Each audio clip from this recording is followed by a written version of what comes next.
ഇത് കണ്ട ആർക്കാലും ഒരു ടിക്കറ്റ് ബുക്ക് ചെയ്യാൻ തോന്നും. Hey, it's me Marina and welcome to part 4 of my Manali series.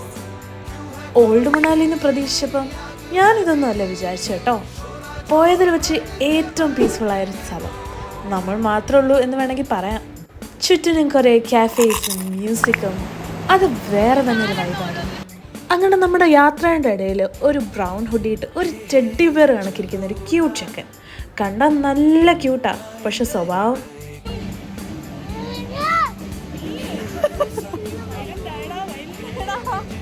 പുള്ളിക്കാരൻ ചെറുതാണെങ്കിലും ചില്ലറക്കാരനല്ല. അങ്ങനെ അവൻ്റെ അഭ്യാസങ്ങളെല്ലാം കണ്ടു കഴിഞ്ഞ് നമ്മൾ ഓൾഡ് മണാലിയിലെ ആ ഒരു സ്ഥലത്തിന് പയ്യൻ നടപ്പ് തുടങ്ങി. ട്രിവാൻഡ്രത്ത് കാണാൻ പറ്റാത്ത പലതരം കാഫേസ് ഇവിടെ കാണാം. രാത്രി സമയത്ത് മഞ്ഞൊക്കെ കണ്ട് അവരുടെ live performance, it felt truly beautiful.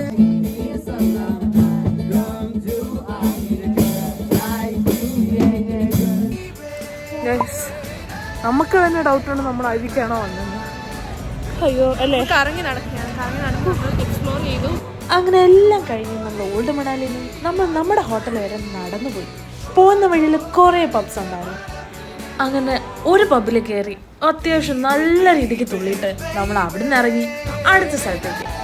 എത്ര ലേറ്റ് ആയാലും മണാലി എന്ന് പറയുന്ന സ്ഥലത്തിനങ്ങ് ഉറക്കമില്ല. പോകുന്ന വഴിയിൽ എല്ലായിടത്തും മനുഷ്യരുടെ ബഹളമാണ്.